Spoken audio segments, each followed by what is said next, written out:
नमस्कार मित्र आणि मैत्रिणींनो, आज खूप दिवसांनं बटाटवडे बनवायला घेतले होते. त्याच्यासाठी साहेबांना मला हे पाव आणून दिले. मी त्यांना म्हटलं की तुम्हीच वडापाव बाहेरूनच घेऊन या, मस्त पाऊस पडायला आहे. तर ते मला म्हटले नाही, मी तुला पाव आणून देतो, बटाटवडे तुला घरीच बनवावे लागतील. तर म्हटलं ठीक आहे. तर आपले इतक्या दिवस झालं शॉर्ट व्हिडिओ वगैरे काही येत नव्हते. त्याचं कारण असं होतं की जे जंतर मंतरवर आंदोलन चालू होतं विद्यार्थ्यांचं, तिकडंच माझं सगळं लक्ष होतं.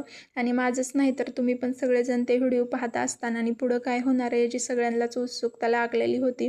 तर माझं पण तिकडंच लक्ष होतं, त्याच्यामुळे आपल्या व्हिडिओकडे जरा दुर्लक्ष झालं. तर फायनली आता ते आंदोलन पण संपलेलं आहे आणि सगळेजण आता आपापल्या कामाला लागलेले आहेत. तर इकडं मस्त वडे तळायचं चाललं होतं माझं. आता वरण भात, चपाती आणि मसाले भात हेच खाऊन खाऊन इतका कंटाळा आलाय की असं रोज काहीतरी नवीन नवीन खावं असं वाटायला लागलंय. मस्त पाऊस पण पडायला लागलाय कंटिन्यू. परवाच मी मस्त भजे बनवले होते, कांदा भजे. तर आज म्हटलं चला वडेच बनवावे, जरा बटाटवडे. आणि मुलांना तर असंच काहीतरी सारखं खायला पाहिजे चमचमीत. तर तुम्ही पण मस्त बनवून खा. मस्त पाऊस वगैरे पडतोय तर. आणि आपल्याला असं खाऊ वाटल्यावर असं कुणी आपल्याला आणून देणार नाही की धर तुला. त्याच्यासाठी आपल्याला स्वतःलाच ते बनवून खावं लागणार आहे. आणि इकडं मस्त पाऊस पडायला लागला होता.